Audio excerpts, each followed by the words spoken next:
여러분은 문화하면 뭐가 제일 먼저 떠오르세요? 사전적 정의 말고요. 그냥 딱 떠오르는 느낌이요. 오늘은 이 한국 문화라는 게 과연 뭘까 한번 좀 깊게 파헤쳐 보려고 해요. 흔히 생각하는 그런 문화유산 말고요. 진짜 우리 삶 속에 있는 문화를 찾아보는 거죠. 네, 그 시작부터가 좀 흥미로운 질문이더라고요. 우리가 뭐 K컬처다, 문화 강국이다 이런 말 많이 쓰잖아요. 그렇죠. 엄청 많이 하죠. 근데 정작 이거야말로 우리 문화다 이렇게 자신 있게 딱 내세울 만한 게 뭘까? 이런 질문부터 시작해요. 아, 그러네요. 유네스코 유산들, 뭐 석굴암, 해인사 장경판전, 종묘. 물론 대단하죠. 정말 대단한데 이게 근데 지금, 바로 지금 우리의 삶이랑 얼마나 딱 붙어 있을까? 뭐랄까 약간 관광지? 아니면 그냥 오래된 유물 이렇게 느껴진다는 지적이 있더라고요. 네, 맞습니다.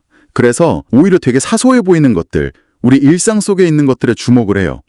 예를 들면 뭐 전 세계에 진짜 거의 없는 우리 글자, 한글. 아, 한글. 네. 그리고 그냥 까딱하는 목례가 아니라 깊이 고개 숙여서 하는 인사나 큰절 같은 거요. 또 집 안에서는 신발 벗고 생활하는 거. 뭐 구들장 문화에서 왔다고도 하고요. 그리고 참 복잡 미묘한 그 존댓말 문화. 존댓말도 그렇죠. 네. 이런 것들이야말로 매일 우리가 배우고 또 공유하고 실천하는 그야말로 살아있는 문화 아니냐 뭐 이런 거죠. 살아있는 문화. 아, 듣고 보니 그러네요. 그게 특히 위기 상황에서 더 잘 보인다는 분석도 되게 재밌었어요. 네. 바로 그 지점인데요. IMF 때 생각해보면 전 국민이 막 금 모으고 그랬잖아요. 그랬죠. 해안에 기름 유출됐을 때도 그렇고 뭐 월드컵 때 거리 응원하고 나서 다 같이 막 청소하고 맞아요. 자발적으로요. 이게 그냥 뭐 착해서 그런 걸 넘어서 세계적으로도 좀 드문 우리만의 어떤 뭐랄까 정서 그게 진짜 문화적 특징일 수 있다는 거잖아요. 네네. 어떤 위기 상황에서 발휘되는 그런 공동체 의식 같은 거요. 근데 반면에 요즘 우리가 막 열광하는 K-팝이나 K-드라마, K-영화 같은 소위 K-컬처 있잖아요. 네, 그렇죠. 여기에 대해서는 조금 다른 시각을 보여줘요. 이게 정말 우리 문화의 핵심일까? 아니면 그냥 엄청나게 성공한 엔터테인먼트 산업일까? 하는 질문을 던지는 거죠. 아, 산업이냐 문화냐. 네.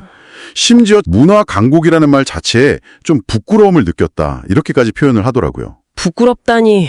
와, 굉장히 강한 표현인데요?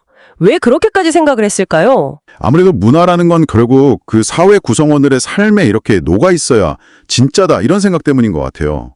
예를 들어서 아무리 석굴암이 정말 귀중한 문화재지만 지금 우리 사회가 사실 불교 신자보다 뭐 기독교 신자가 더 많을 수도 있잖아요. 그럴 수 있죠. 그런데 이걸 우리 모두의 문화다 이렇게 딱 단정하기는 좀 어렵다는 거죠. 서원도 마찬가지고요. 옛날 선비들이 후학을 양성했던 그런 정신, 그 정신이 지금 우리 교육이나 삶 속에 살아있다면 문화겠지만 그냥 건물만 남아있다면 그건 그냥 과거의 유물에 가깝지 않냐 이런 비판적인 시각인 거죠. 아, 유산하고 살아있는 문화는 다르다 이 말씀이시군요. 그렇죠. 그 차이를 좀 봐야 한다는 거죠. 듣고 보니 그러네요. 종묘나 왕릉 같은 무덤 문화도 사실 요즘은 매장 문화가 점점 줄어들고 있잖아요. 네, 많이 줄었죠. 그러니까 과거의 무덤 양식을 현재 우리 세대의 보편적인 문화라고 딱 말하기에는 좀 애매한 부분이 있고요. 결국 그 안에 담긴 정신, 예를 들면 뭐 조상을 기리는 마음이라든지 그런 게 현재 우리 삶에서 어떻게 실천되느냐, 그게 중요하다는 거겠죠. 네. K-콘텐츠도 약간 비슷한 맥락에서 봐요.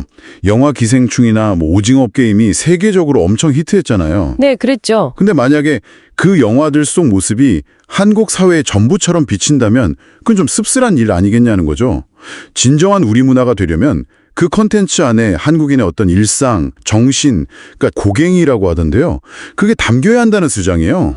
고갱이요. 핵심? 본질 같은 거군요. 네. 반면에 예를 들어 BTS 노랫말처럼 어떤 희망이나 긍정의 메시지를 전달한다면 그건 정말 우리 문화가 되기를 바랄 수도 있겠다. 뭐 이런 시각도 있고요. 더 근본적인 지적도 있었어요. 사실은 한국전쟁 이후에 어떻게 보면 과거랑 좀 단절되고 서구 모델을 굉장히 빠르게 받아들여서 국가를 재건했잖아요. 네, 그랬죠. 압축 성장을 했죠. 그래서 뭐 정부 시스템, 법, 교육 기업 문화, 이런 것들 대부분이 사실 우리 고유의 것이라고 하기에는 좀 어렵다는 분석이요. 가족 중심 문화도 많이 희미해졌고요. 심지어 K-팝 같은 엔터테인먼트 산업조차도 결국은 수입된 모델을 우리가 굉장히 잘 발전시킨 거지, 이게 뭐 우리 고유의 문화다라고 하기에는 좀 민망하다는 거죠. 그래서 문화 강국이라는 구호에 좀 회의적인 거고요. 와, 정말 날카로운 지적이네요. 네, 근데 뭐 세상은 계속 변하니까요.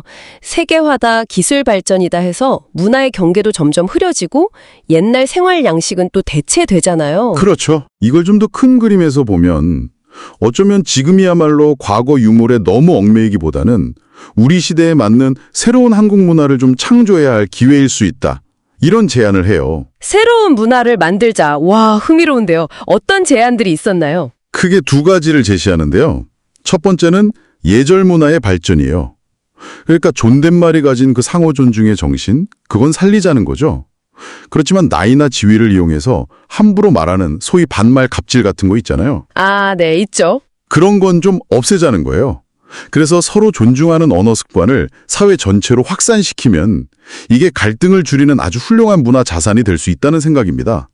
태권도가 어떤 예절 교육으로 세계에 기여하는 것처럼요. 오, 그거 정말 좋은 방향 같은데요. 존중은 살리되 어떤 권위주의적인 건 빼자는 거군요. 그렇죠. 그럼 두 번째 제안은 뭐였나요? 두 번째는 회사 문화의 재창조입니다. 이게 좀 재밌는데요. 보통 서구식 모델은 뭐 투자자 이익이 최우선이고 직원은 약간 부품처럼 보잖아요. 그런 모델 대신에 같은 꿈을 꾸는 가족 같은 모델을 복원하자, 이런 제안이에요. 회사가 가족 같다? 글쎄요. 요즘 시대에는 약간 좀 안 맞는 말처럼 들릴 수도 있을 것 같은데요. 물론 뭐 과거의 어떤 단점까지 그대로 가져오자는 건 절대 아니고요. 핵심은 그거죠. 회사랑 직원이 그냥 단순한 계약 관계를 넘어서는 거예요. 어떤 공동의 목표를 향해서 서로 좀 훈신하고 같이 성장하는 그런 상생관계를 만들자는 거죠. 예를 들면 회사가 직원의 어떤 삶의 문제, 뭐 고민 상담 같은 것까지도 좀 돌봐주고. 아, 그런 부분까지요? 네.